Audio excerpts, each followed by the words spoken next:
करने के लिए। और जो भी हजरात आप भाई सामने खड़े हैं, सामने जो खड़े हैं उनसे मेरी गुजारिश है आप बैठ जाइए, बैठ जाइए, बैठ जाइए। अब जगह तो खाली हो गई है, आप बैठ जाइए। और जो उधर माँ और बहनें खड़े हैं उधर से आप सभी मेरी गुजारिश है आप भी बैठ जाइए। सुकून इत्मीनान का माहौल बनाइए और फिर आइए आप एक दिलचस्प ड्रामा है पेश करने के लिए मैं दावत देने जा रहा हूँ। आसमीन अब्दुल शकूर अपनी पूरी जमात के साथ तशरीफ ला रहे हैं।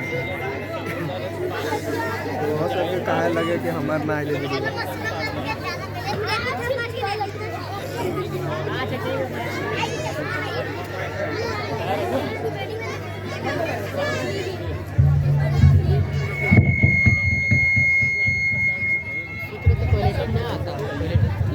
अस्सलाम वालेकुम वरहमतुल्लाहि वबरकातुहू।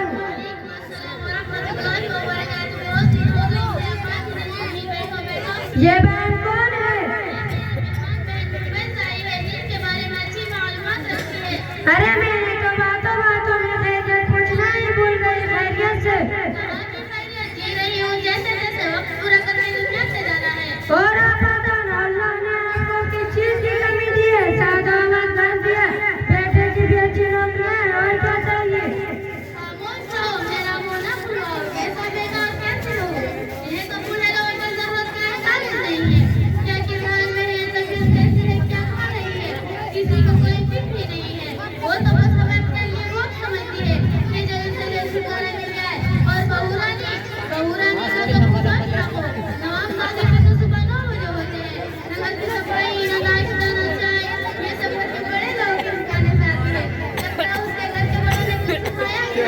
और क्या बताओ बहन, अगर उसके मायके में कोई आ जाता तो उसके स्वागत में मिठी मिठी जाती। और अगर हमारे यहाँ पे कोई आ जाए तो किसी को कोई फिक्र नहीं है। घर देने के लिए हाथ न बढ़ाने के लिए पैरा, बाहर आने के तो नखरे शुरू हो जाते हैं। कभी पेट में दर्द, कभी सर में दर्द, कभी यहाँ दर्द, कभी वहाँ दर्द, कभी तबीयत ठीक नहीं है। और क्या बताओ बहन, खाने का हाल तो पूछो ही रखो। चाय बनाए जैसे काली अमावस की रात, दाल बनाए जैसे तला गदला हुआ पानी, चावल बनाए जैसे खाए पेट में दर्द हो जाए।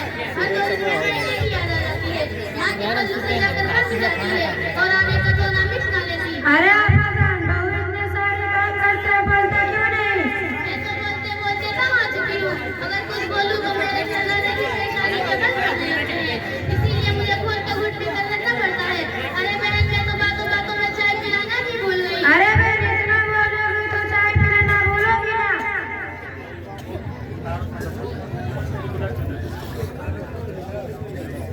अस्सलामु अलैकुम वरहमतुल्लाहि वबरकातुहू।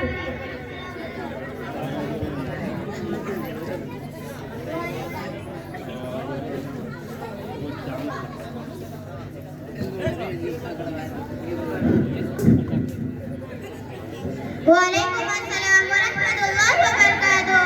कैसी हो बहन? क्या बताऊं, ठीक भी हूँ, ठीक नहीं भी हूँ। अरे ये कैसी दरमियान की बात कर रही हो? जब तक सास का साया सर पर है, मुसलन चैन कहाँ? मैं सफीद इतनी खुशकिस्मत हो के तुम्हारे सर पर तुम्हारे सास का साया है। सुहानी कैसे खुशकिस्मत की रत लगा रखी हो, वो भला चैन से रह सकती है जिसकी मेरी जैसी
बच्चों की तस्वीरात हमारी तबीयत की हिस्सा बन चुकी है। मैं इस वक्त को गुजारने के लिए हम गीबत करना शुरू कर देते हैं और इसके पीछे का नुकसान का जरा भी